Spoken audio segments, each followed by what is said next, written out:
आज अपने साथ प्रस्तुत हूँ कवि आलोक आजाद के साथ। आपसे इनका अगर पूर्व परिचय नहीं है तो मैं आपको इनका एक थोड़ा-सा संक्षिप्त परिचय देना पसंद करूँगा।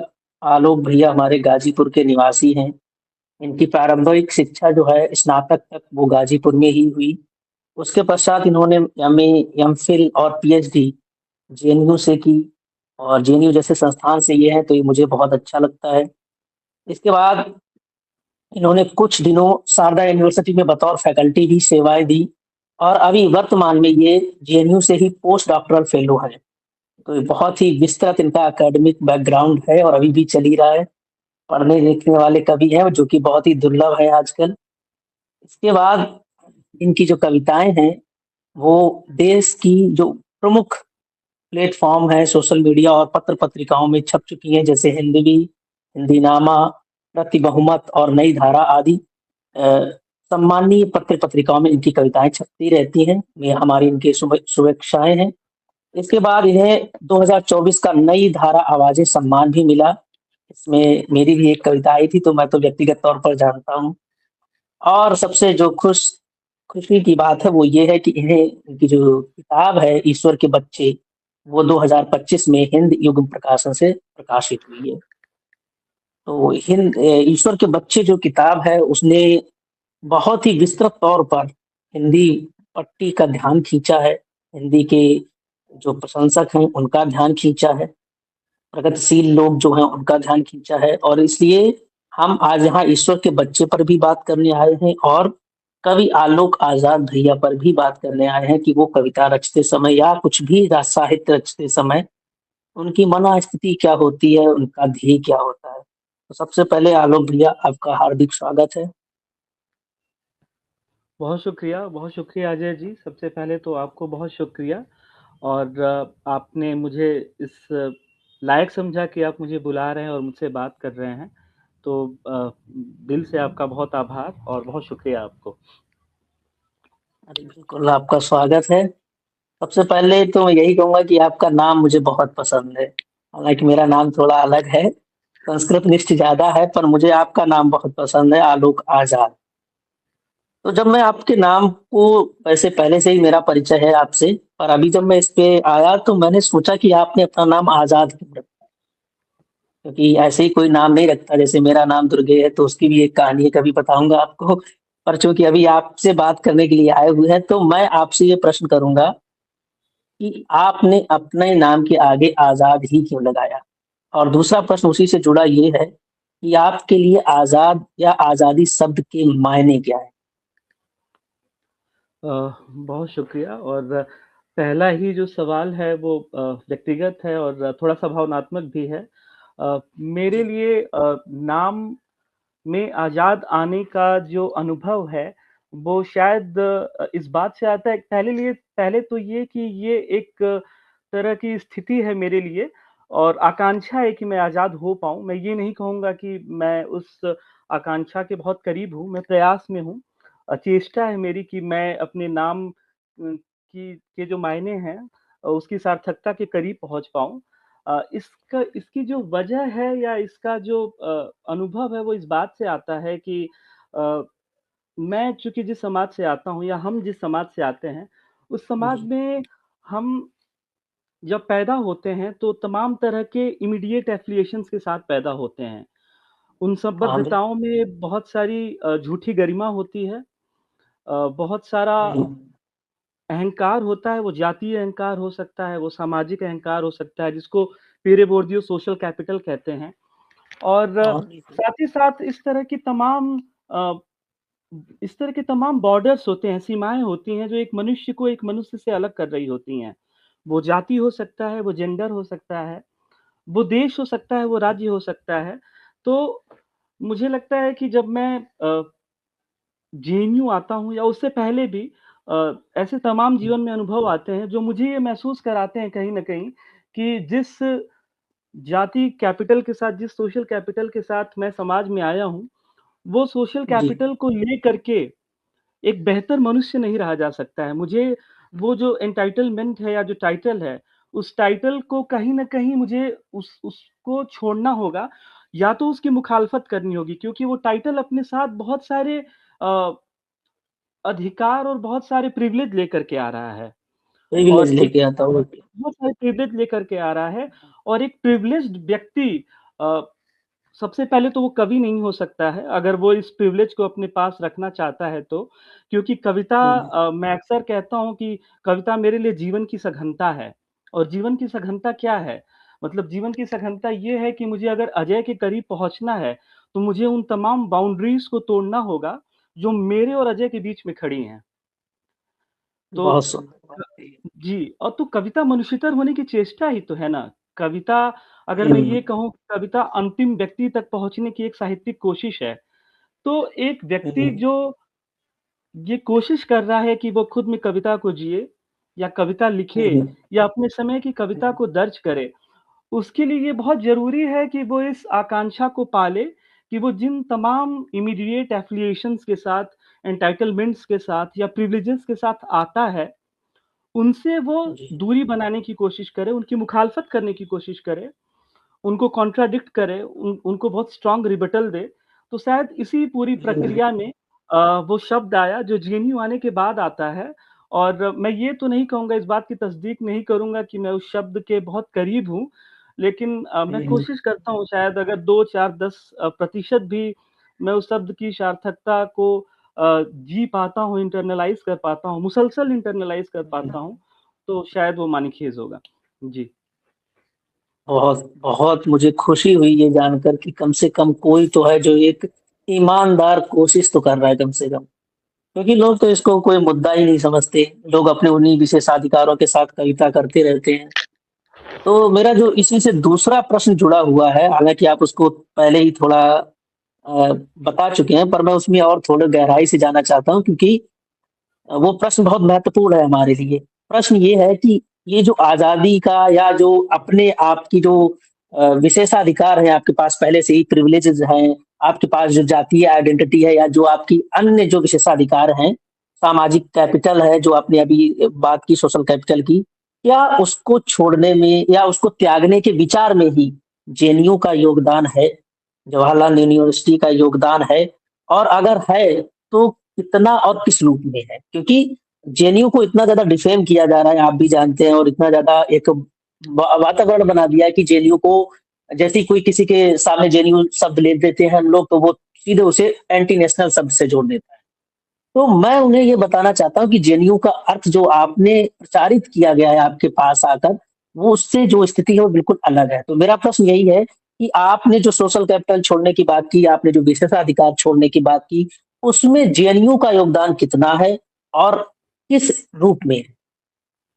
सबसे पहले तो मैं इसके लिए भी बहुत शुक्रगुज़ार हूँ कि जो बातचीत की दिशा है, वो अप्रत्याशित है लेकिन बहुत ओपन एंडेड है और बहुत अच्छी दिशा में जा रही है। क्योंकि मुझे ये इस बात का अंदाज़ा नहीं था कि इस तरह के सवाल आएँगे और आ रहे हैं तो मुझे बहुत अच्छा लग रहा है। बहुत मुफ़ीद सवाल है ये कि जेएनयू क्योंकि मैं व्यक्तिगत तौर पे ये मानता हूँ कि जेएनयू का मेरे ट्रांसफ़ॉर्मेशन में या जो भी मैं इवॉल्व हुआ हूँ, ट्रांसफ़ॉर्मेशन तो वर्ड हम्म, थोड़ा-सा भारी शब्द हो जाएगा।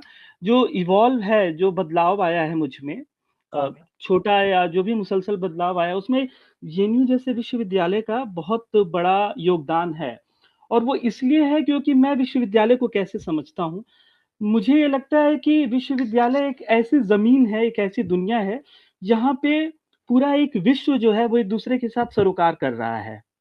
ये यूनिवर्स ऑफ जी, आइडिया ही तो है यूनिवर्सिटी। अगर आप यूनिवर्सिटी को उसको तोड़ने की कोशिश करते हैं, उसको डिसाइफ़र करने की कोशिश करते हैं, तो हम्म, यूनिवर्सिटी यूनिवर्स ऑफ आइडिया ही तो है। और मुझे लगता है कि कोई भी यूनिवर्सिटी सफल तभी होती जी, है, सार्थक तभी होती है, जब वो आपको लर्न कराने से ज़्यादा अनलर्न करा रही होती है। ये बहुत इस सुंदर बात मामले में है। इस मामले में जेएनयू बहुत प्रासंगिक है, बहुत मानीखेज़ है। मैं एक छोटे से उदाहरण के साथ बताऊँगा कि जेएनयू क्यों हम्म, अलग है बाकी यूनिवर्सिटीज़ से। मेरा ये कहना है कि मैं जखनिया जैसी छोटी जगह पे अगर जन्म लेता हूँ, अपना हम्म, एक मेरे पास एक सांस्कृतिक, सामाजिक, राजनैतिक कैपिटल है, उसको लेकर के मैं पैदा होता हूँ। और विश्वविद्यालय तक की यात्रा पहुँचने के बाद भी, विश्वविद्यालय अगर मुझ में किसी तरह का कल्चरल, पॉलिटिकल और इकोनॉमिक शॉक पैदा नहीं करता है आप जिस विद्यालय में या जिस जी। विश्वविद्यालय में पढ़ने जाते हैं, वो आप में अगर हम्म, किसी तरह की सांस्कृतिक तनाव अगर नहीं पैदा करता है आप में, सांस्कृतिक ऊब, बौखलाहट नहीं पैदा करता है, राजनीतिक ऊब, बौखलाहट या कॉन्ट्रडिक्शन नहीं पैदा करता है, तो मैं इस बात को बहुत ज़िम्मेदारी से कहना चाहूँगा कि ऐसा सिस्टम ऑफ नॉलेज या ऐसी यूनिवर्सिटी पूरी तरह से फेल हो रही होती है, क्योंकि वो यूनिवर्स ऑफ आइडिया नहीं पैदा कर रही होती है। हम कविता के बिल्कुल। साथ भी तो यही कहते हैं ना कि कविता पढ़ने के बाद और हम्म, कविता पढ़ने से पहले और कविता पढ़ने के बाद का आदमी अगर एक है, तो उसने कविता नहीं पढ़ी है, उसने पंक्ति पढ़ी है, उसने कथन पढ़ा है। बिल्कुल। मतलब कथन और कविता बिल्कुल। के बीच तो यही अंतर है ना। तो मुझे लगता है कि हम्म, यूनिवर्सिटी और जो हमारा समाज जहाँ हम पैदा होते हैं, उसके बीच का यही एक मौलिक अंतर है कि यूनिवर्सिटी आप में कल्चरल शॉक पैदा करती है, आप में हम्म, पॉलिटिकल शॉक पैदा करती है, आपको जी। देह से उतार करके आत्मा तक लेकर के जाती है। मतलब अगर हम्म, कविता को भी हम कहते हैं ना कि कविता सिर्फ देह की भाषा नहीं है, वो आत्मा की भाषा है। अगर इसको मैं थोड़े हम्म, से स्पष्ट शब्दों में समझाने की कोशिश करूँ, तो विश्वविद्यालय इस तरह का होना चाहिए और जेएनयू है उस तरह का विश्वविद्यालय कि आप जहाँ पर जाते हैं तो आप सिर्फ क्लासरूम में इंटरैक्शन नहीं करते हैं, वहाँ की दीवारें भी बिल्कुल। आपसे बात करती हैं और जेएनयू इसका कितना बेहतरीन उदाहरण है। जेएनयू कविता है एक तरह का, एक जेएनयू लिटरेचर है अपने बिल्कुल। आप में। वो इसलिए है क्योंकि सामान्य जो विश्वविद्यालय है या जो सामान्य दुनिया है, वो कथन पैदा करती है, वो स्टेटमेंट पैदा करती है। वो ये कहती है कि अजय अजय ये आपकी आँखें हैं। लेकिन जो एक अच्छा विश्वविद्यालय है, जिसको मैं जेएनयू को मानता हूँ एक अच्छा विश्वविद्यालय है, वो इस बात को कि ये तुम्हारी आँखें हैं, इस कथन को गोरख पांडे की पंक्ति तक लेकर के जाती है, जहाँ पर वो ये कहते हैं कि ये आँखें हैं तुम्हारी या तकलीफ का उमड़ता हुआ समुंदर, इस दुनिया को जितना जल्दी हो बदल देना चाहिए। बदल देना चाहिए। तो आँख क्या है? आँख देह है, लेकिन विश्वविद्यालय की हम्म, ज़िम्मेदारी क्या है कि देह के भीतर जो आत्मा की भाषा है, वो वहाँ तक भी आपको लेकर के ले ले जाए वो, आपका उससे परिचय कराए, राब्ता कराए और मुझे लगता है कि विश्वविद्यालय का यही काम है। अगर आप जिस देह के साथ पैदा हो रहे हैं, उसके अलावा जो दुनिया की मुख्तलिफ भाषाएँ हैं, जो तमाम आत्माओं में रहती हैं, जिनकी अपनी-अपनी पीड़ाएँ हैं, विश्वविद्यालय अगर उनसे आपका सरोकार नहीं करा रहा है, आपका राब्ता नहीं करा रहा है, तो विश्वविद्यालय पूरी तरह से यूनिवर्सिटी सिस्टम में फ़ेल हो रहा है। तो मुझे लगता है जेएनयू का बहुत इम्पोर्टेंट रोल रहा है, क्योंकि जेएनयू ने मुझे क्लासरूम में जितना सिखाया है, उससे बहुत ज़्यादा जेएनयू में एक छोटी-सी जगह है गंगा ढाबा शायद आप हम्म, जानते होंगे, जो लोग जेएनयू आते हैं हाँ वो हाँ, जानते बिल्कुल। भी हैं। तो मैं अक्सर जब किसी से बात करता हूँ जेएनयू को लेकर के तो मैं ये कहता हूँ कि अगर जेएनयू का जो क्लासरूम है, वो थ्योरी है, तो जो गंगा ढाबा है वो कविता और लिटरेचर है। क्योंकि हम्म, लिटरेचर और कविता का भी यही तो काम है ना कि अपने समय की भाषा का अतिक्रमण करती है वो। वो भाषा का बिल्कुल। अनुसरण नहीं कर रही होती है, भाषा का जोखिम लेती है। तो गंगा ढाबा भी वही काम करता है और ये बात बाकी विश्वविद्यालयों में अनुपस्थित है, क्योंकि बाकी विश्वविद्यालयों में आप भाषा का अनुसरण कर रहे होते हैं। वहाँ भाषा का जोखिम नहीं है। वहाँ पे वो हेबरमास का कोलोनाइज़ेशन ऑफ लाइफ वर्ल्ड है, जहाँ पे एक सिस्टम है, जो आपको दिया गया है और आप उस सिस्टम के साथ चल रहे होते हैं, उसको कुरेदते नहीं हैं, उसकी जो बाह्य संरचनाएँ हैं, उसको तोड़ने की कोशिश नहीं करते हैं, उसकी मुखालफत नहीं करते हैं। जेएनयू वो काम करता है और मुझे लगता है कि यही बात जेएनयू को जेएनयू बनाती है और विश्वविद्यालय को भी विश्वविद्यालय यही बात बनाती है कि वो अ, अनुसरण की भाषा नहीं सिखाता है, वो जोखिम की भाषा सिखाता है। जी। ये बहुत ही अच्छी बात आपने कही कि अगर एक विश्वविद्यालय आपको एक वैश्विक नागरिक नहीं बना रहा है, पूरे जी। विश्व का नागरिक नहीं बना रहा है, तो वो विश्वविद्यालय नहीं है। और मैं तो गया हूँ जेएनयू कई बार, हालांकि मुझे पढ़ने का मौका नहीं मिला, पर मैंने वहां जाके इस चीज को बहुत शिद्दत से महसूस किया, इसीलिए मैंने आपके सामने ये प्रश्न रखा भी है। आगे चलते हैं हम लोग। और मेरा ये प्रश्न आपकी किताब के शीर्षक से है। आपका किताब जो है उसका शीर्षक है ईश्वर के बच्चे। जहां तक मुझे लगता है कि आप ईश्वर पर विश्वास नहीं करते हैं, तो आपने जी। अपनी किताब का शीर्षक ईश्वर के बच्चे ही क्यों रखा? ये मेरे मन में प्रश्न था, और ज्यादातर लोग जो आपसे जुड़े होंगे, जो आपकी किताब पढ़ रहे होंगे, उनका भी यही प्रश्न होगा कि आपने अपनी किताब का नाम ईश्वर के बच्चे ही क्यों रखा?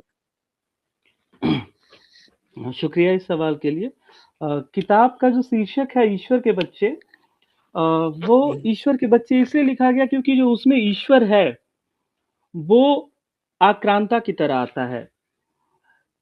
मैंने उसमें ईश्वर को बहुत उसको ग्लोरीफाई नहीं किया है, उसका जस्टिफ़िकेशन नहीं है, वो आक्रांता की तरह आ रहा है और मैं ये भी नहीं कह रहा हूँ उस पूरी की पूरी किताब में मतलब उस किताब का जो उत्स है या जो क्विंटेसेंशियली किताब कहने की कोशिश कर रही है, मैं इस बात को हुँ, भी हुँ। नहीं नकार रहा हूँ कि इस दुनिया में ईश्वर का अस्तित्व जो है, नहीं है। हुँ, हुँ। क्योंकि हम अपने जीवन में या तमाम जो दैनंदिन प्रक्रियाएँ हैं, उसमें ईश्वर तो है, मतलब वो उसको स्थापित किया गया है। वो उस बात पे बहस हो सकती है कि वो सच में है या नहीं है, वो एक अलग डिबेट है, हुँ, लेकिन दुनिया तो उसको उस तरह से जी रही है।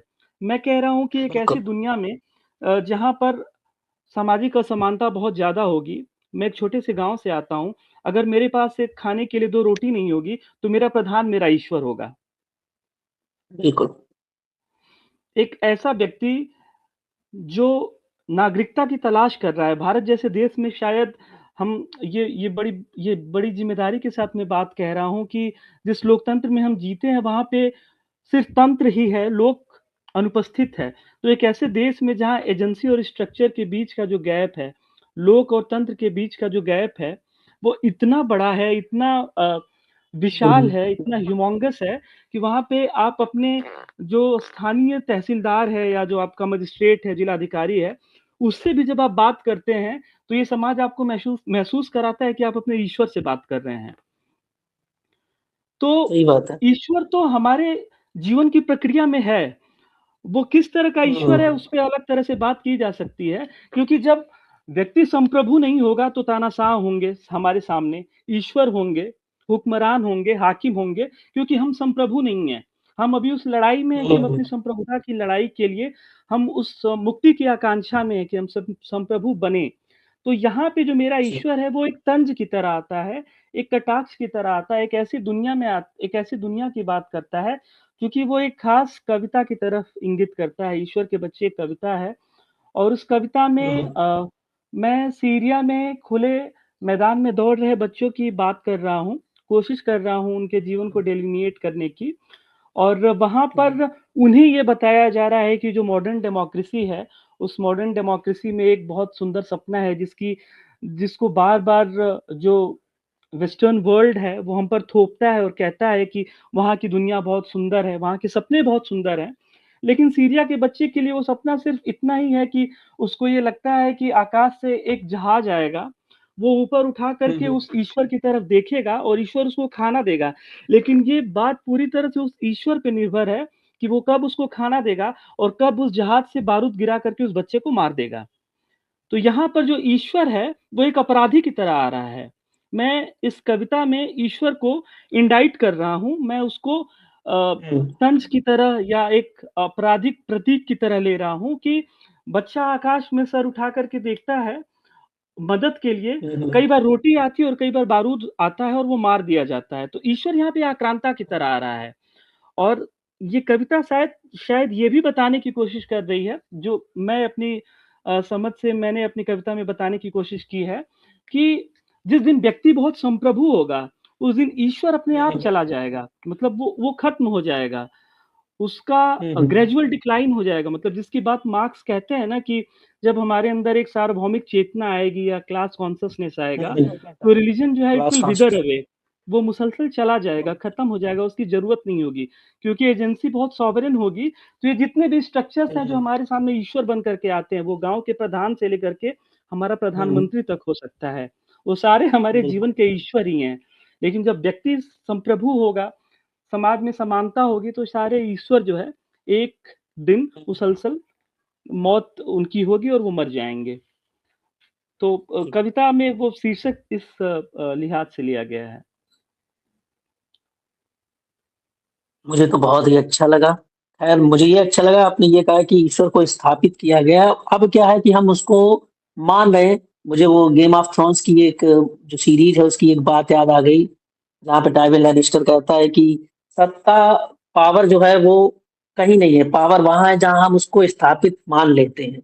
तो ईश्वर भी कहीं नहीं है, ईश्वर वहीं है जहाँ हमने उनको स्थापित कर दिया है, मान लिया है पूरी एक हमारे मानने ना मानने पर बहस हो सकती है, पर ज़्यादातर जनसमूह उसको मान रहा है। तो इसीलिए आपने और आपकी ने ये कहा कि आपकी कविता में जो ईश्वर है वो एक अपराधी की तरह आ रहा है। तो शायद लोग समझे कि जब आपको रोटी मिल रही है तब तो आप कह रहे हैं कि ईश्वर है, जब आपको बारूद मिल रहा है तो आप कह रहे हैं शैतान है। तो ये इस दोहराए को भी आपको समझना होगा। खैर, अब एक आपकी कविता है, मैं चाहूँगा वो आप कविता वो उसका पाठ करें। उसकी जो अंतिम पंक्ति है, उसकी अंतिम पंक्ति है कि मैं अपने क्षत्रिय होने पर शर्मिंदा हूँ। पहले आप वो कविता पढ़ दें, फिर मैं अपना प्रश्न रखता जी। हूँ। अ, कविता का शीर्षक है सत्ता की देह में। और फिर हम इस पे बात करेंगे। पहले मैं कविता पढ़ देता हाँ, हूँ। हाँ।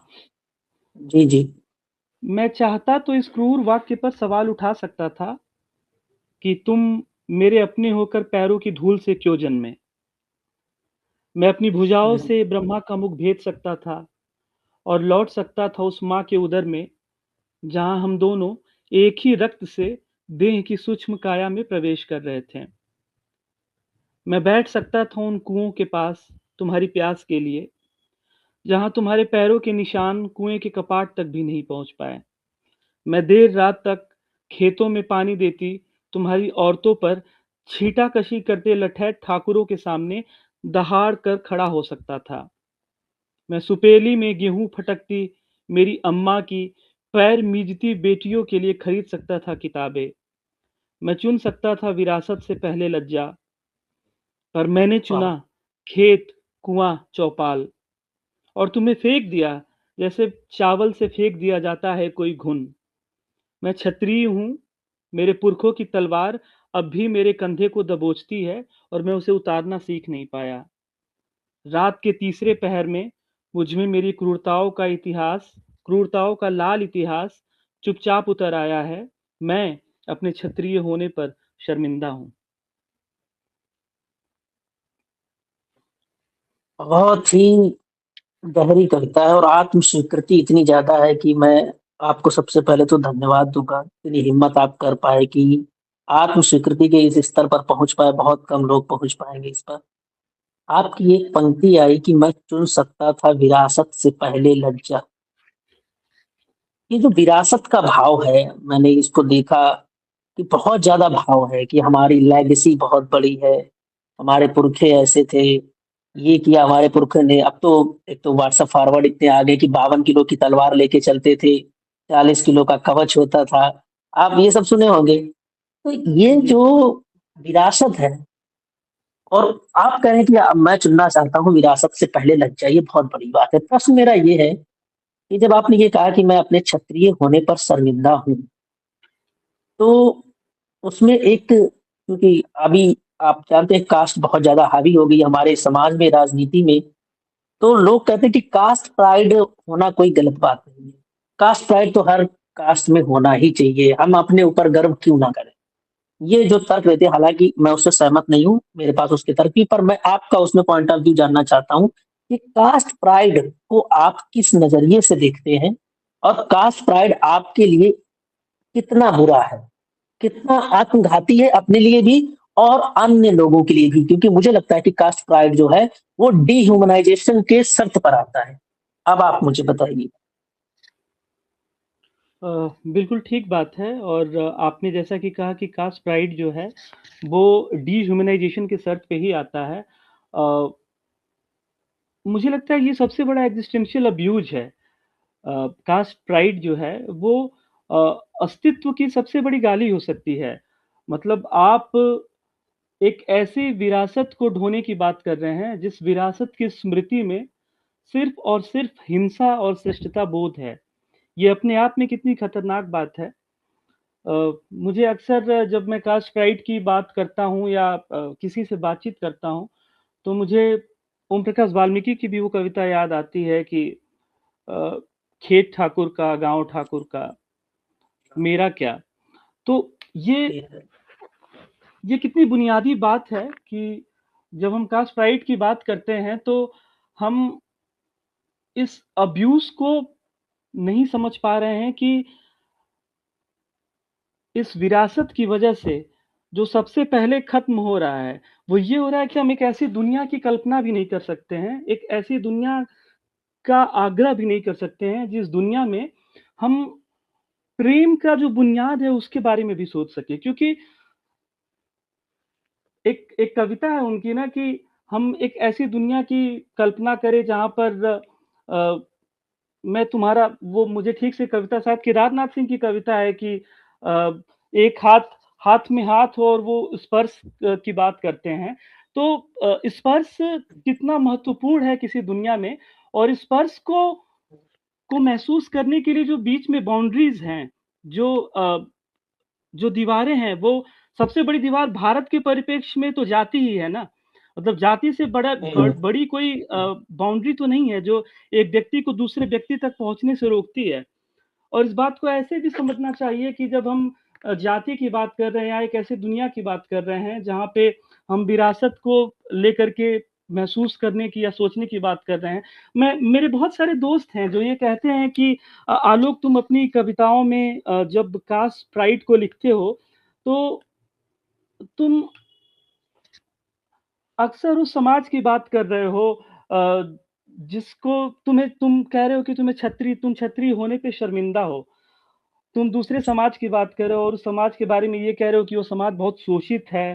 वो इस तरह की पीड़ा का उसका इतिहास रहा है और वो अक्सर ये दावा करते हैं कि मैं गलत कह रहा हूँ। तो मेरा उनसे एक बहुत बुनियादी सवाल होता है कि अभी जैसे एक बहुत हाल-फिलहाल का इंटरैक्शन मैं आपसे साझा कर रहा हूँ कि मैं किसी से बात जी। कर रहा था, तो उन्होंने कहा कि तुम्हारी कविताओं में जो हाशिए का समाज है, उसकी पीड़ा बहुत ज़्यादा दिखाई देती है, जो कि गलत है। मतलब ये समाज बदल चुका है। जो कास्ट की बात है, ये बहुत पुरानी बात है। ये आज की बात नहीं है। ये हमारा अतीत है, वर्तमान नहीं है। और ये कितना हास्यास्पद था कि जब मैंने उनसे पूछा कि आप जिस समाज को लगता है कि वो समाज बदल चुका है, आप मुझे अपने चंद दोस्तों के नाम बताइए। मैं उनका नाम नहीं लूँगा, लेकिन उनके दोस्तों में एक भी ऐसा दोस्त नहीं था जो हाशिए के समाज से आता था। वो सारे उनके अपने प्रकोष्ठ के लोग थे, अपने संकुल के लोग थे। तो मेरा उनसे एक बहुत बुनियादी सवाल था कि किसी भी मनुष्य की संवेदना को समझने के लिए, उसको आत्मसात करने के लिए, सरोकार तो एक जी। बुनियादी ज़रूरत है ना। अगर आप सरोकार ही नहीं कर पा रहे हैं, तो फिर आप किस तरह से मनुष्यतर होने की जो चेष्टा है या बृहद होने की जो चेष्टा है, उसके बारे में आप सोच भी कैसे सकते हैं? तो ये कितना हास्यास्पद था कि वो एक ऐसे समाज की बात कर रहे थे, जिस समाज में उनके दोस्त जो है सिर्फ़ उनके ही प्रकोष्ठ के लोग थे, मतलब उनकी ही जाति के लोग थे। और वो उस बस। कविता को हाँ, वो उस कविता को बहुत हास्यास्पद नज़रिए से देख रहे थे। तो सबसे बड़ी बात तो यही है कि जब आप विरासत की बात करते हैं, तो आप कितना डिह्यूमनाइज़ कर रहे हैं। मतलब एक कल्पना को भी डिह्यूमनाइज़ कर रहे हैं कि एक आप एक ऐसी दुनिया की बात कर रहे हैं, जहाँ पे सिर्फ़ और सिर्फ़ इमीडिएट एफ़िलिएशंस हैं, जहाँ बाउंड्रीज़ हैं, जहाँ प्रेम के लिए सिर्फ़ और सिर्फ़ भय और भीतियाँ हैं। क्योंकि इस तरह की दुनिया में तो प्रेम संभव ही नहीं होगा। मैं अजय के पास जा ही नहीं दुनिया में कास्ट प्राइड मैटर कर रहा होगा, जिस दुनिया में जेंडर प्राइड मैटर कर रहा होगा, जिस दुनिया में इस तरह की तमाम बाउंड्रीज़ मैटर कर रही होंगी, उस दुनिया में तो हम एक ऐसी दुनिया की कल्पना कर ही नहीं सकते हैं जहाँ पे ग्राम्स्की का ऑर्गेनिक इंटेलेक्चुअल आ सकता है। क्योंकि ग्राम्स्की का ऑर्गेनिक इंटेलेक्चुअल क्या कहता है? वो रोहित वेमुला की बात कर रहा होता है। वो ये कहता है कि आपको अजय तक पहुँचने के लिए, आपको दूसरे व्यक्ति तक पहुँचने के लिए, अंतिम व्यक्ति तक पहुँचने के लिए उन तमाम चीज़ों को तोड़ना होगा जो आपको विरासत में मिली हुई हैं। आपकी विरासत ही आपकी सबसे बड़ी हिंसा है। अरे वाह! जो आपकी ये विरासत है वो पंक्ति आपकी सबसे बहुत बड़ी बड़ी और ये आप पंक्ति अगर बहुत बड़ी बात कही आपने। जी, अगर आप उस हिंसा की मुखालफत नहीं कर पाएँगे, तो आप उस व्यक्ति तक नहीं पहुँच पाएँगे। फिर वो बात आ जाएगी कि जो सारी की सारी दुनिया है, वहाँ पे जब हिरन मार दिए गए थे, तो जो इतिहास था, वो किसका था? वो शिकारियों का था। तो अगर आपको हिरन की पीड़ा तक पहुँचना है, तो आपको ये महसूस करना होगा कि जब आप ये कह रहे हैं कि मैं क्षत्रिय हूँ, तो इस बात में कहीं न कहीं आपको इस बात की भी तस्दीक करनी होगी। ये अनुभव करना होगा, अपराध बोध भी आपको अपने अंदर लेकर के आना होगा कि आपका इतिहास शिकारियों का इतिहास रहा है। आप शिकारी रहे हैं और हिरन तक पहुँचने के लिए हिरन अगर ज़िंदा नहीं होगा तो उसका इतिहास नहीं लिखा जाएगा। वो एक किसी की बहुत प्यारी लाइन किसी की प्यारी पंक्ति है किसी फिलॉसफर की कि if the deer will die who will write his history. अगर हिरन मारा जाएगा तो उसका इतिहास कौन लिखेगा? तो हम यस। जब अपनी जब हम अपनी विरासत की बात कर रहे हैं, तो हमें ये भी समझना होगा कि विरासत जो है, इस दुनिया की सबसे बड़ी हिंसा है और उस हिंसा के इर्द-गिर्द हम सिर्फ़ और सिर्फ़ ऐसी ही दुनिया की कल्पना कर सकते हैं, जहाँ पे प्रेम को घुटन होती है। प्रेम की मुक्ति की आकांक्षा वहाँ नहीं की जा सकती है। क्योंकि वहाँ बिल्कुल। तक पहुँचने के लिए, अंतिम आखिरी व्यक्ति तक पहुँचने के लिए आपको कास्ट प्राइड को तोड़ना होगा। आपको वहाँ तक पहुँचना होगा जिसकी बात धूमिल कर रहे हैं, जिसकी बात गोरख पांडे कर रहे हैं, जिसकी बात ओम प्रकाश वाल्मीकि ने की कि अगर ठाकुर का खेत है, ठाकुर का कुआँ है तो हमारा क्या है? आपको एकलव्य को अपने अंदर आत्मसात करना होगा जहाँ पर आप द्रोणाचार्य से ये सवाल करेंगे या ये बताएँगे कि इस बार मैं तुम्हें अंगूठा नहीं दूँगा। इतिहास को हुँ, पुनर्सृजित करने की क्षमता आप में अपने आप में अंदर लानी होगी और इसके लिए सबसे पहले आपको ये समझना होगा कि जो आपकी विरासत है, वो हिंसा का सृजन करती है, हिंसा की खिलाफत नहीं करती है। और अगर उसमें आप किसी तरह का शिष्टा बोध लेकर के आगे बढ़ते हैं, उसको किसी भी तरह से उसकी न्यूनतम एंटाइटलमेंट को जीने की कोशिश करते हैं, तो मैं इस बात को बिल्कुल नहीं मानता हूँ कि आप कविता या साहित्य के साथ खड़े हैं। या आप एक समाज के साथ खड़े हैं या एक बेहतर दुनिया के साथ खड़े हैं, क्योंकि बेहतर दुनिया में सिर्फ़ और सिर्फ़ इस बात की कल्पना है कि जब तक हमारी वो तमाम बातें जो हमें मनुष्यतर होने से रोकती हैं, वो टूटेंगी नहीं, उनके खिलाफ नई लिपियाँ नहीं लिखी जाएँगी, नई भाषाएँ नहीं लिखी जाएँगी, हम एक बेहतर दुनिया की कल्पना नहीं कर सकते हैं। बिल्कुल। बहुत अच्छी बात कही आपने, क्योंकि ये जो आपकी एक पंक्ति थी इसे मैं हमेशा याद रखूँगा कि विरासत जो है वो हिंसा का सृजन करती है। और जो कास्ट हमारे यहाँ जो कास्ट प्राइड है वो उसने तो इतनी हिंसा सृजित कर ली है कि शायद ही अगले कुछ हजार सालों में हम उसको मिटा पाए। मैं तो हजार साल की अ गारंटी है। अगर अजय आप मुझे इजाज़त दें अगर हमारे पास समय है, तो हाँ हाँ, बिल्कुल हमारे पास कोई मैं ये दिक्कत भी नहीं है, कहना समय ही चाहूँगा समय। कि आप इस बात को भी देखिए कि देखिए दुनिया में जो जी। सत्ता है, वो हमेशा ये कोशिश करती है कि विद्रोह कहाँ से पैदा होता है? विद्रोह तभी पैदा हम्म, होता है, जब आप किसी की देह से अंदर जा कर के उसकी आत्मा तक पहुँचते हैं। आप उसकी पीड़ा को महसूस करते हैं और सत्ता ये अक्सर बिल्कुल। कोशिश करती है कि अ, वो अस्थिरता, वो ऊबन, वो टूटन, वो आक्रोश, वो तनाव जो अजय के भीतर है या किसी दुनिया के उस व्यक्ति के भीतर है, जिससे समाज हम्म, मेरे सरोकार की इजाज़त नहीं देता है। उस सरोकार में बैरियर को यथास्थिति बनाए रखा जा सके। ये काम ऐतिहासिक रूप से सत्ता जो है जाति के माध्यम से करती है। जब नव उदारवाद आता है तो वो सत्ता उसके रूप बदलती है। वो शायद सोशल मीडिया ले आती है जहाँ पे चौपालों का जो सरोकार है वो कम होता है, वो टूटता है, वो थोड़ा-सा पहले से संक्षिप्त होता है। तो कहने का मेरे हम्म, जो मूल भाव है वो ये है कि वो किसी भी तरह की व्यवस्था जो एक व्यक्ति को एक दूसरे व्यक्ति से रोकती है, वो हम्म, निश्चित पर सिर्फ़ और सिर्फ़ सत्ता की भाषा ही गढ़ती है। वो व्यक्ति की भाषा नहीं बिल्कुल। गढ़ेगी, वो सत्ता का सृजन करेगी, वो सत्ता के साथ होगी। ऐतिहासिक तौर पे जी। ये काम सत्ता ने जाति के माध्यम से किया है, जेंडर के माध्यम से किया है।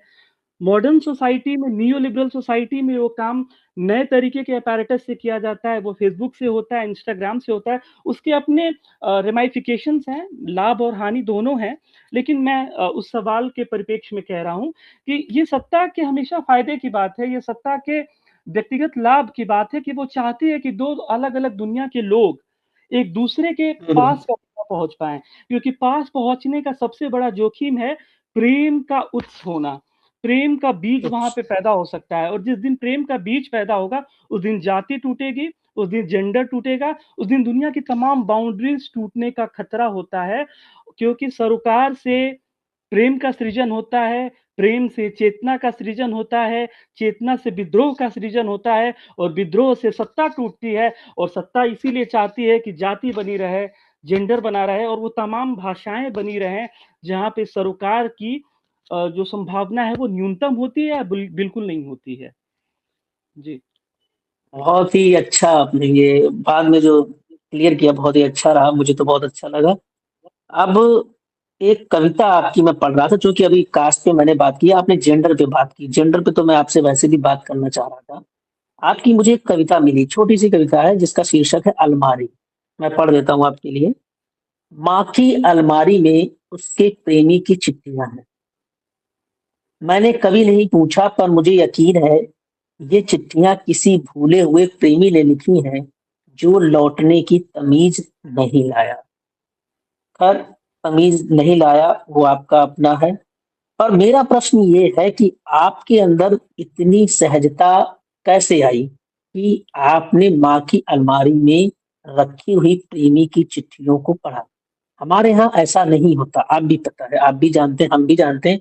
हम तो इस कल्पना से भी सिहर जाते हैं।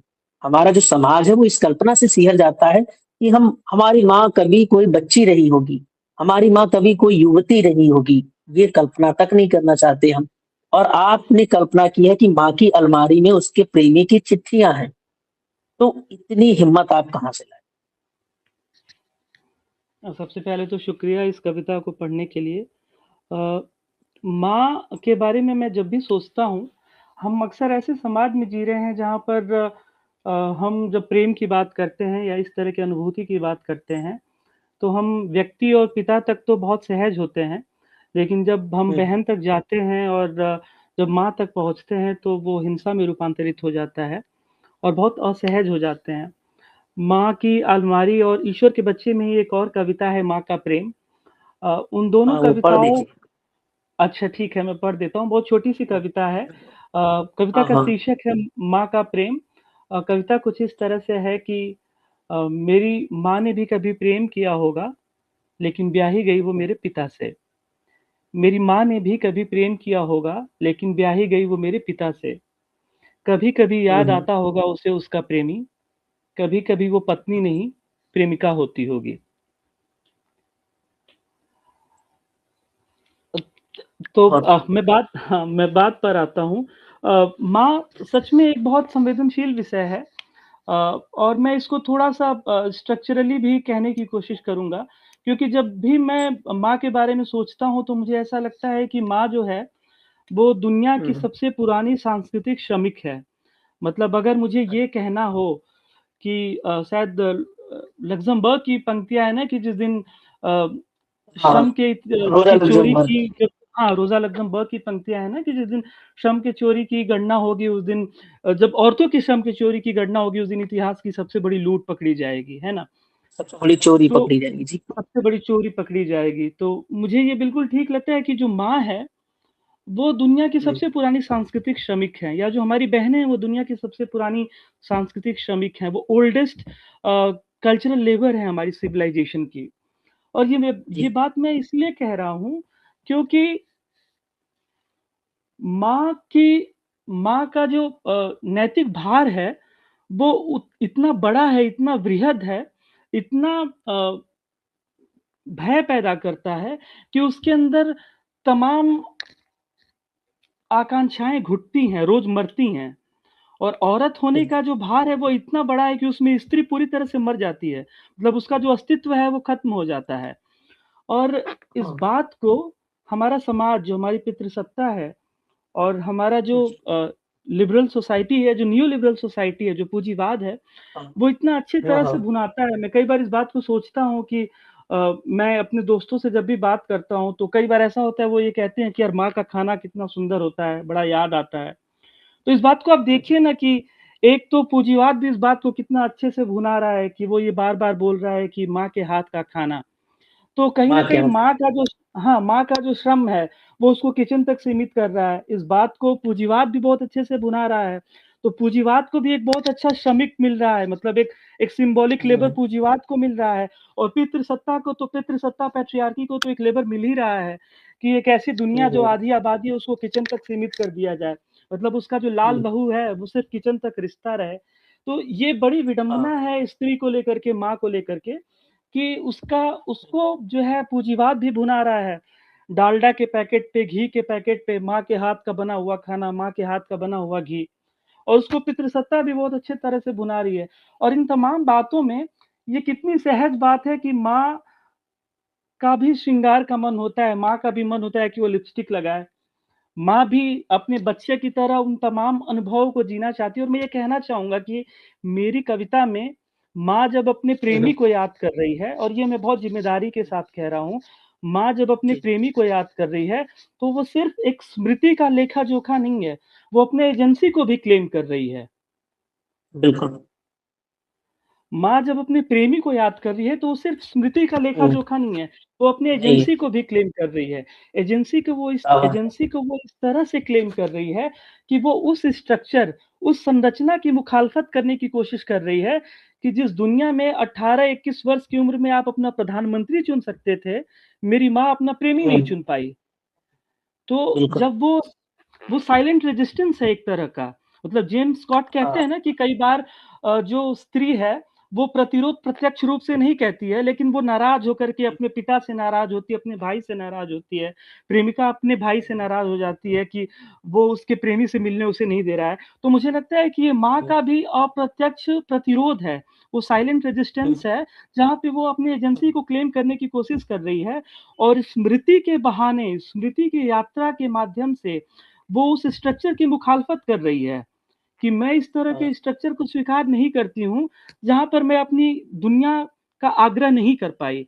तो इस वजह से भी मुझे लगता है कि इस तरह की कविताओं की बात और होनी चाहिए, इस तरह की दुनिया बिल्कुल। की बात और होनी चाहिए, और मैं इसे बड़बोलेपन की तरह ना लिया जाए, तो मैं एक बात ये कहना चाहूँगा कि जेएनयू का और जीवन के तमाम अनुभवों का एक बड़ा योगदान रहा है कि मैं अपनी जब माँ से बात करता हूँ, तो इस स्तर तक मैं उस संवाद को ले जाने की कोशिश करता हूँ। मुझे याद आता है कि अ, आज से 8, 10, 12 साल पहले भी मेरी माँ मुझसे सहजता के साथ बहुत सारी चीज़ें, जो बच्चे अपनी माएँ जो अपने बच्चों से नहीं माँग पाती हैं, या बच्चे जो अपनी माँ से नहीं माँग पाते हैं, वो मेरी माँ मुझसे माँगना शुरू कर दी थी। मतलब अगर उसको रेगुलर कॉन्ट्रासेप्टिव पिल की ज़रूरत है, तो वो मुझसे खुल के कह सकती है।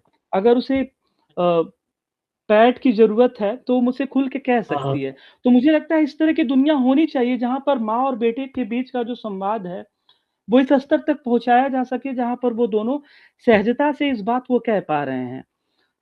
ये मत ये बहुत ये बड़ी कितनी बात आपने मुझे जी, बताई। बहुत और बड़ी ये है। कितनी एक पीड़ा तो की मैं। बात है ना, मतलब हाँ, जी, जी। बोलिए, आप पहले ये कितनी पीड़ा की भी बात है, क्योंकि मुझे याद आता है, मैं अपनी एक स्मृति साझा करना चाहता हूँ। जी बिल्कुल। जो मेरी दादी थी, उनका जो अंतिम वक़्त था, उस वक़्त में हम्म, मुझे याद आता है कि कई बार वो मुझसे गीत सुनती थी, तो मैं उनके गाल पे जाकर के ऐसे चूमता था, और उनको हम्म, मतलब गले लगा करके, आलिंगन करके मैं उनको बोलता था, आई लव यू बोलता था कई बार, या प्रेम से कहता था कि दादी मैं तुमसे बहुत प्रेम करता हूँ। वो कई बार नहीं बोलती हम्म, थी, लेकिन एक बार उनकी उनका एक वाक्य मुझे बहुत याद आता है। वो उन्होंने मुझसे कहा कि आलोक, पता है अपनी भाषा में कि आलोक, हम ऐसी दुनिया में हम्म, रहते हैं जहाँ पर पति के साथ रहते हुए मुझे 75 से 80 साल गुज़र गए। हमारे हम्म। तमाम बच्चे हुए, मतलब उस समय 6-7 बच्चे तो बहुत सामान्य हुआ करते हाँ, थे। वो तो तो नॉर्मल मेरे बात थी। पिताजी 6-5 हाँ, हम्म, हाँ, मेरे पिताजी 5 भाई थे, तो मेरी दादी ने मुझसे कहा कि 75 साल की उम्र में हमारे बच्चे हुए, हमने तमाम दुनिया देखी, हमने सब कुछ किया जो प्रेम की प्रक्रिया में होता है, लेकिन तुम्हारे हम्म, बाबा मुझे एक बार भी ये नहीं कह पाए कि मैं तुमसे प्रेम करता हूँ।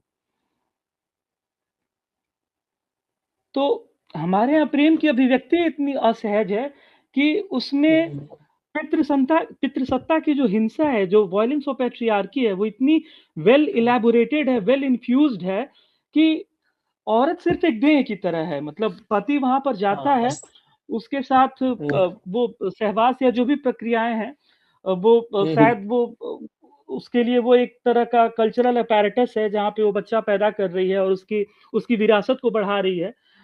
है ना? उसके लीनिएज को आगे लेकर के जा रही है, लेकिन हाँ, उम्र के आखिरी पड़ाव तक वो उसको ये नहीं कह पा रहा है कि मैं तुमसे प्रेम करता हूँ। इसके अपवाद होंगे, मैं इसका बहुत ब्रूटल जनरलाइज़ेशन, मतलब बहुत क्रूर सामान्यीकरण करने की कोशिश नहीं कर रहा हूँ, लेकिन मैं उसके मूल पर हम्म, जाने की कोशिश कर रहा हूँ कि पैट्रियार्की कितना हिंसक हो सकती है, कि जीवन का जो बुनियादी जो पंक्ति है कि मैं तुमसे प्रेम करता हूँ, वो 75 साल तक आपसे छीन करके रखती है, उससे वंचित करके रखती है। और ये पीड़ा एक दादी अपने पति से नहीं कह पाती है, अपने नाती या नतिनी से कहती है कि तुम्हारे दादा मुझसे ये बात कभी नहीं कह पाए। तो मुझे लगता है कि इन इन तमाम बातों में ये बात छुपी हुई है, जिस कविता पे हम बात कर रहे थे, कि ये बिल्कुल, सहजता संवाद में और कविता में आनी चाहिए। बहुत बहुत ये जो आपने बात कही ना, ये दो बातें मुझे हमेशा और याद रहेंगी। पहली बात तो ये आपने कही कि पिल्स की तो बात छोड़ दें, हम पैड नहीं ला सकते। हमें इतना ज्यादा एक ऐसी असहज प्रक्रिया बना दी गई है, हमें इतना ज्यादा हमारे ऊपर पितृसत्ता लाद दी गई है, और दोनों तरफ से, कि हम अपनी बहन के लिए, अपने पत्नी के लिए नहीं ला सकते, बहन और माँ के लिए तो छोड़ ही दो। हम लाते भी हैं तो उसको एक हमें काली काली पॉलीथीन में दिया जाता है, जैसे हम कोई चरस गांजा खरीद रहे हो, जैसे हम कोई मादक पदार्थ खरीद रहे हो। हमने ये स्थिति बना रखी है। और जब हम ये आपने जो ये मासिक धर्म की बात की, तो मैंने आपकी बहुत ही अच्छी एक कविता पढ़ी, और उस कविता को मैं यहाँ फिर पढ़ना चाहूंगा, क्योंकि मुझे वो बहुत अच्छी लगी, तो मैं वो पढ़ूंगा। वो कविता है जिसका शीर्षक है देवी। जी, क्योंकि हम यहाँ पर देवी कहते हैं ना, कि हमारे यहाँ स्त्री देवी है, पर हमने उस देवी का हाल क्या किया है, ये कविता बहुत ही अच्छी तरीके से इलेबोरेट करती है। कविता इस प्रकार है कि वो मेरी देह को मंदिर और मुझे देवी कहते हैं। इस मंदिर में महीने के आखिरी दिनों में एक चक्रवात आता है और सारे देवता रुष्ट हो जाते हैं। उन दिनों मेरा रक्त वर्जित होता है ईश्वर के बनाए इस संसार में। जब मैं लाल होती हूँ, मेरे गंध से ईश्वर की चौखट हिलने लगती है। तो इस कविता को जब मैं पढ़ रहा था, तो मुझे बहुत ही वाजिब सवालों से सामना करना पड़ा। पहला सवाल तो यही है कि अगर कोई देवी है, ठीक है, तो उसका बाय प्रोडक्ट जो है, वो हर चीज जो भी है, उसका सब कुछ पवित्र होना चाहिए। और वो जो जिस चीज को आप अवित्र अपवित्र बता रहे हैं, वो तो जीवन देने वाली चीज है। तो ये कहाँ से हमारे मन में आया कि उस उसको हमने अपवित्र कहा, उससे ईश्वर की चौखट हिलने लगी।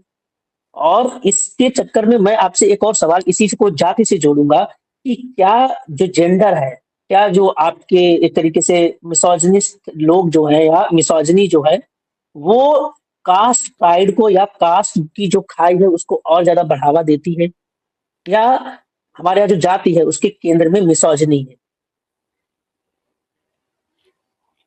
जो पहला सवाल है आपका कि जी। देवी मुझे लगता है कि जो सत्ता है वो बहुत चालाक है और मुझे याद आता है ये बात भी कि कई बार जो भाषा है ना हमारे समय की जी। जो भाषा है, वो अपने समय की जो क्रूरतम हिंसाएँ हैं, उनका सृजन करती है। मतलब आप जब हम पोस्ट स्ट्रक्चरल लिटरेचर को पढ़ते हैं, तो देरिदा को पढ़ते हैं, स्ट्रक्चरल जी, बिल्कुल। लिटरेचर को जब पढ़ते हैं, तो सॉसर को पढ़ते हैं, तो हम इस बात को देखिए ना कि देवी अपने आप में मैं इस शब्द से इत्तेफ़ाक नहीं रखता हूँ। क्योंकि बिल्कुल। इस तरह के शब्द में हमारे समय की सबसे बड़ी हिंसा निहित होती है। और ये बिल्कुल ठीक बात होती है कि कई बार सत्ता जो है, वो भाषा के ज़रिए अपने समय की सबसे क्रूरतम हिंसाओं को पोषित कर रही होती है, अपनी क्रूरतम हिंसा आवश्यक। को पोषित कर रही होती है। तो मैं तो इस तरह की दुनिया को मानता ही नहीं हूँ, जहाँ पे भारत माँ एग्ज़िस्ट करती है, जहाँ पर देवी एग्ज़िस्ट हम्म। करती है। मैं इस तरह की दुनिया में बिल्कुल। यकीन नहीं करता हूँ। मेरे लिए जो दुनिया है, वो मोनालिसा की दुनिया है। मेरे लिए जो दुनिया है, वो हम्म। सावित्रीबाई फुले की दुनिया है। मेरे जी। लिए जब हम कविता की बात कर रहे हैं, लोकतांत्रिक मूल्यों की बात कर रहे हैं, जेंडर की बात कर रहे हैं, कास्ट की बात कर रहे हैं, तो हमें ये समझना होगा कि इस दुनिया में लोकतंत्र में देवी एग्ज़िस्ट नहीं करता है। लोकतंत्र की शुरुआत ही वहाँ से होती है, जो आदर्श व्यवस्था है, हम्म। जिसे हम वेबेरियन आइडल हम्म। टाइप कह सकते हैं। लोकतंत्र में इस दुनिया में लोकतंत्र की शुरुआत वहाँ से होती है, जहाँ से ईश्वर की मृत्यु होती है। अरे बिल्कुल। Democracy begins from the place where hmm. God is dead. Dead. That's a quintessential line of democracy मतलब वो हाँ। लोकतंत्र की मौलिक आत्मा है। मूलाधार। आप इस बिल्कुल। बात को देखिए ना कि जो एनलाइटनमेंट भी है, वो किस तरह से आ रहा है। चर्च के खिलाफ मुखालफत हो रही है, हाँ। देवी-देवताओं के खिलाफ मुखालफत हो रही है, तभी तो एनलाइटनमेंट हाँ। आ रहा है, कांत आ रहा है, वो कहता है कि मैं इसलिए हूँ क्योंकि मैं एग्ज़िस्ट करता हूँ, है ना? बिल्कुल। मोनालिसा की पेंटिंग आ रही है लिटरेचर में, मोनालिसा की पेंटिंग को हम देखते हैं और इग्नोर करके चले जाते हैं। उसको ध्यान से देखने की कोशिश कीजिए। वो एक ऐसी दुनिया की बात कर रही है जहाँ पर एक स्त्री बहुत काम और कंपोज़ तरीके से बैठी हुई है। उसके पीछे आपको कोई सूरज नहीं दिखाई देता है, कोई ईश्वर नहीं दिखाई देता है। वो सिर्फ़ एक स्त्री है हाँ। और वो ये जताने की कोशिश कर रही है कि मैं अपने आप में स्वायत्त हूँ, मैं अपने आप में संप्रभु हूँ। आई एम अ सॉवरेन बिल्कुल। Entity. I do yes. Contradict your God मतलब वो उस परिभाषा की खिलाफत कर रही है, जिसकी बात जीन बोडान कहता था। जीन बोडान की परिभाषा क्या थी इस दुनिया को लेकर के, कि जो राजा है वो ईश्वर का उत्तराधिकारी है और हम उसके सेवक हैं। मतलब व्यक्ति उस पूरी की परिभाषा में कहीं नहीं है। उस पूरी की पूरी आता ही नहीं परिभाषा है। में, उस पूरी की पूरी दुनिया में व्यक्ति नहीं है। लेकिन जब एनलाइटनमेंट आ रहा है, लोकतंत्र आ रहा है, और जैसा कि आप कह हम्म, रहे हैं, तो लोकतंत्र, जैसा आप देवी शब्द की बात करें, तो लोकतंत्र जब आ रहा है, तो वो इस बात के साथ नहीं आ रहा है कि इस दुनिया में भारत माँ होगी या देवी होगी। हम्म, मैं इन दोनों शब्दों से हम्म, बहुत विचलित होता हूँ और व्यथित होता हूँ। भारत कोई माँ नहीं है। भारत इस मुल्क का अंतिम आखिरी व्यक्ति है ना? हाँ, उम, देह ही देश है करके अगर एक आइडिया है, तो हम्म, दुनिया के हर देह पर अगर हमला होता है, तो हम्म, हर बार एक देश मरता है। नागरिकता से देश अलग नहीं हो सकता है। नागरिक की स्वीकृति से ही देश का सृजन होता है। तो ये नहीं कहा जा हम्म, सकता है कि भारत जो है एक माता है। भारत माता नहीं है। भारत हम्म, एक डेमोक्रेटिक एंटिटी है। उसे माता कहना अपने आप में बहुत ही डी एक्जिस्टेंशियलाइजेशन ऑफ डेमोक्रेसी है ना? वो लोकतंत्र के जो हम्म, मौलिक तत्व हैं, उनके ही अपने आप में एक तरह से वो बहुत विभत्स उसका रूप है। उसका अ, उ उसको गलत तरीके से बयान करने की कोशिश है। और जो आपका दूसरा हम्म। सवाल था, वो अगर आप फिर दोबारा उसको कह पाएँ तो मतलब क्या था दूसरा सवाल? हाँ जेंडर और बिल्कुल, कास्ट में बताऊँ? मेरा दूसरा सवाल ये था कि क्या जो हमारे यहाँ कास्ट है, या कहीं आप दुनिया में रेसिज्म पे चले जाइए, हमारे यहाँ कास्टिज्म पे चले जाइए, इन सबके केंद्र में आपको लगता है कि मिसोजिनी है, एंडोगैमी है, या जो एक तरीके से स्त्री को बांध कर, स्त्री की जो स्वायत्ता, अभी आपने शब्द का इस्तेमाल किया, उसको सीमित तो नहीं कहूंगा, उसको कहूंगा कुंद करने की जो एक चेष्टा है, चेष्टा नहीं, वो तो सफल हो गई है। तो क्या उसके केंद्र में स्त्री को स्त्री ना मानने की एक सफल कोशिश जो रही है हमारे बीते समय की, और अभी भी वो जारी है, तो उसी की वजह से कास्टिज्म या रेसिज्म या अन्य प्रकार की जो क्रूरतम असमानताएं हैं, क्रूरतम अत्याचार है, वो अभी भी अस्तित्व में है? और अगर है तो क्या हम स्त्री को आजाद करने के साथ, या स्त्री अपने आप को आजाद करती है तभी इसका पतन देख सकते ये बिल्कुल ठीक बात है, क्योंकि अगर हम इसको मार्क्सवादी परिप्रेक्ष्य से समझने की कोशिश करते हैं या अम्बेडकरवादी परिप्रेक्ष्य से समझने की कोशिश करते हैं, तो अम्बेडकर जब कास्ट की बात करते हैं, तो वो हैं? ग्रेडेड इनइक्वालिटी की भी बात करते हैं। और हम्म, इसको इस तरह से समझने की कोशिश कीजिए कि पितृसत्ता जो है, वो बहुत बहुस्तरीय स्तर पर काम कर रही होती है। मतलब वो इतनी बारीक होती है कि हम्म, एक बहुत पीड़ित व्यक्ति जो बहुत ऑप्रेस्ड है, जो हम्म, पेडागॉजी ऑफ ऑप्रेस्ड से आता है, वो इस समाज का सबसे हाशिए का व्यक्ति हो सकता है। वो भी हम्म, व्यक्ति जब बिस्तर पर जाता है अपनी स्त्री के साथ, मैं अगर मुखर हम्म, होकर के कहूँ तो इस समाज का जो हाशिए का व्यक्ति है, जो दलित है ना? या हम्म, जो हम्म, हाशिए के समाज से आता है, वो भी जब बिस्तर पे जाता है अपनी स्त्री के साथ, तो हम्म, उसमें भी वो हिंसा उसी तरह से नीचे उतरती है जैसा कि ब्राह्मणिकल स्ट्रक्चर में उतरती है। तो कहीं न बिल्कुल, कहीं उस बिंदु में, उसके मूल में तो स्त्री है, मिसोजिनी है। हम्म, मिसोजिनी को पॉलिटिक्स हम्म, से, पैट्रियार्की से अलग करके नहीं देखा जा सकता है। नहीं देखा जा सकता, बिल्कुल। क्योंकि एक ऐसा व्यक्ति, अगर मैं इस समाज में दलित हूँ या मैं चमार हूँ मैं कहता हूँ, और मैं ब्राह्मणवाद की मुखालफत करता हूँ या क्षत्रियता की मुखालफत करता हूँ, तो आपको हम्म, आप इस बात को इस तरह से भी देखिए, मैं ब्लेमिंग द विक्टिम की बात नहीं कर रहा हूँ, लेकिन मैं उसको हम्म, थ्योरेटिकली समझाने की कोशिश कर रहा हूँ कि मैं इस बात की मुखालफत करता हूँ कि जो हिंसा का इतिहास है उसमें एक ब्राह्मण, एक क्षत्रिय है, लेकिन वो जो हिंसा है, वो टॉप द डाउन अप्रोच हम्म, है, वो बनाई तो ऊपर से हाँ, ही गई है, लेकिन वो नीचे इस तरह हम्म, तक उतरती है कि वही व्यक्ति जो शोषित है, हम्म, जब वो स्त्री के पास जाता है तो सबसे निचले स्तर पर भी वो शोषक हो जाता है। शोषक हो जाता मतलब वो बिस्तर पे जाते ही वो उसमें जो ब्राह्मणिकल पैट्रियार्की है, वो वहाँ तक ट्रिकल डाउन होती है, और वो जब प्रैक्टिस है, करता है, अपनी स्त्री के साथ जाता है, बिल्कुल, जब अपनी हम्म, स्त्री के साथ जाता है, तो वहाँ पे वो शोषक की भूमिका में आ जाता है। तो इस बात को बिल्कुल नहीं नकारा जा सकता है कि जो स्त्री की आकांक्षा है, जो मुक्ति की आकांक्षा है, वो उसको पैट्रियार्की या पॉलिटिक्स से अलग किया जा सकता है, बिल्कुल अलग नहीं किया जा सकता है। मैं हम्म, तो यहाँ तक कहता हूँ कि जो पैट्रियार्की है, या जो इंडस्ट्रियलाइज़ेशन है, या जो मॉडर्निटी है, वो मिसोजिनी की धुरी पर खड़ा है। क्योंकि उसको एक ऐसे समाज की ज़रूरत थी, जहाँ पर हुँ, आप आधी आबादी को इस तरह से रखें कि उनको किचन तक महदूद किया जा सके और आप हुँ, बाहर की दुनिया के लिए एक ऐसी आबादी चुनते हैं, जहाँ से आप जो बाकी लेबर है, वो उसको वहाँ से आप मैनेज कर रहे होते हैं और आधी आबादी को किचन तक महदूद कर रहे होते हैं। तो इसकी शुरुआत ही बेसिकली इसी बात पर होती है कि हम एक ऐसी दुनिया बनाएँगे, जहाँ पर जो आधी आबादी है, वो किचन तक महदूद होगी और जो आधी हुँ, आबादी है, वो बाकी दुनिया देखेगी। तो जो जी। शर्म और शासन का बँटवारा है, मतलब पॉलिटिक्स की अगर भाषा में इसको समझने की कोशिश हुँ, करें, तो शर्म और शासन हुँ, का बँटवारा ही इस बात को इंगित कर रहा होता है कि पॉलिटिक्स की जो धुरी है, वो पूरी की पूरी मिसोजिनी पे ही खड़ी है। और बिल्कुल। यही तो वजह है कि शायद आज भी इस दुनिया में एक बहुत बुनियादी वुमेन रिज़र्वेशन बिल की जब हम बात करते हैं, तो उसको संसद में हुँ, कितनी अवहेलना झेलनी पड़ती है, कितना उसको विरोध झेलना पड़ता है। तो ये बात स्पष्ट हुँ, रूप से इस बात को इंगित करती है कि हाँ, मतलब पैट्रियार्की पॉलिटिक्स और मिसोजिनी को अलग नहीं किया जा सकता, ये कंप्लीटली इंटरट्वाइन्ड हैं। बिल्कुल। चलिए हमारे पास समय तो नहीं है इतना ज़्यादा भैया, नहीं तो बहुत ही अच्छी बातचीत हो रही थी। कभी जेएनयू आऊँगा, मैं आपसे मिलूँगा और हमारी लंबी बातचीत होगी इन मुद्दों पर। तो मैं आपकी फील्ड से गुज़रा हूँ, पहले भी गुज़र चुका हूँ कई बार, अभी भी गुज़र रहा था।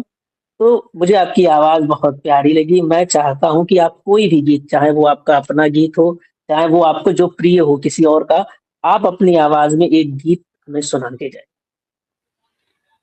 ठीक है साथी मैं एक मेरा ही लिखा हुआ गीत है और ये गीत मैंने जी। उस समय लिखा था जब जेएनयू पे बहुत अटैक्स हो रहे थे, इंस्टीट्यूशनल अटैक्स हो रहे थे। तो उस हुँ, समय मैंने ये कविता या गीत लिखा था। कविता का उन्वान है उन शोलों को देखो, चिरागों को देखो, तो मैं वो गा देता हूँ और हाँ, हाँ। कोशिश करता हूँ कि ठीक से गा पाऊँ। अरे बहुत बिल्कुल, आपकी आवाज़ बहुत प्यारी है, मैं तो पहले ही कह चुका हूँ। उन शोलों को देखो, चिरागों को देखो, जो तूफ़ान से 2 हाथ करने लगे हैं। उन शोलों को देखो, चिरागों को देखो, जो तूफ़ान से 2 हाथ करने लगे हैं। जिन्हें तुमने कुचला था पैरों के नीचे, वो बारूद बनकर उभरने लगे हैं। उन शोलों को देखो, चिरागों को देखो, जो आँधी से 2 हाथ करने लगे हैं। मैं हर एक सितम की मुखालफत करूँगा, मैं हर एक सितम की मुखालफत करूँगा। मैं जिंदा हूँ जालिम बगावत करूँगा।